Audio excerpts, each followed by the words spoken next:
Ang naging sakit ko ay ovarian cancer. Stage 3B. Nung matakas namin, nung dinayok yung kinuha sa akin. Nung magpa-check up kami sa doktor, sinabi niya sa akin kaagad, nabigla ako. Sabi niya, ako, delikado ito. Kinakalang magpa-clearance na kayo. As soon as possible, ay kinakalang ma-opera kayo. Meron ko kayong bukol. And I think this is cancer. Ayun na nga, yung schedule niya ako, sabi niya sa akin, December 18, 2008, o-operan ka namin. Nung schedule na ako, hinanggal yung aking myoma, bukol, at talagang major operation. Binayaran ko, almost 300,000+. Sabi ko, Diyos ko, na-event ayun namin yung sakya namin dapat yung maging hanap buhay namin. Dumating pa yung sandali na wala na akong gana, namamayat pa ako, may nararamdaman ako, lahat masakit ang katawan ko. Hanggang sa dumating January 10, hindi na ako makahinga, parang mamamatay na ako. Di sinugod ulit ako ng husband ko sa hospital. Sinabi agad na stage 3B. And as soon as possible, kinakalang makimo kayo. Mga 6 session mo yan. Ay, ilang magkano naman yung isang session yan? Sabi niya, 50,000. Di 150 na yan sa 6, Tapos sabi niya, bukod pa yung radiation na 60,000.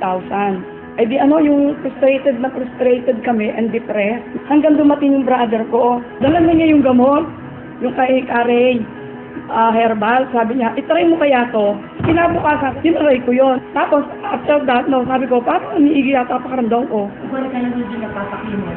More than 3 months and a half, magpo-4. Nagpa-laboratory ka na ba? Hindi pa naman. Oo, pero magpapalaboratory ako para malaman ko talagang wala na totally.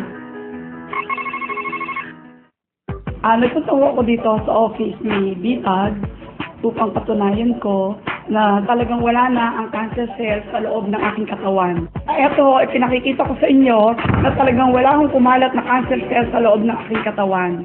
At ako'y lumalakas pa ako, nagkakaroon ako ng resistensya na makakain, kumakain, hindi natulog dahil sa herbal ni Carey. Nagpakita ka na ba ulit sa doktor mo?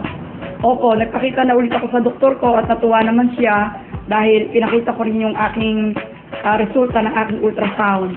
Sabi ba, magaling niya. Sabing ganon. Umiinom lang po ako ng herbal, yun ang sinabi ko, yung katotohanan. Naniwala naman siya. Sabi, salamat. Kung nakakatulong pala sa tulong ng Panginoon Diyos at naniwala ka, nag-trust ka sa kanya sa herbal, marami din naman salamat at kami nakikita namin ang katotohanan sa iyo. Kaya nagpapasalamat ako lalo na kay Carey na siyang binigyan ng Diyos ng instrumento upang makatulong sa kapwa magpagaling ng lahat ng may sakit. Mabuti na lang at natuklasan namin yung Carey Herbal na nagpagaling sa asawa. Actually nga po, yung hipag ko, nung makita siya nung mga January, February, ang sabi sa kanya, akala namin hindi ka natatagal ng May. Pero ito po, June na ngayon. June na, kita niyo po ang aura ng asawa ko. Talagang, kumbaga sana bumata pa.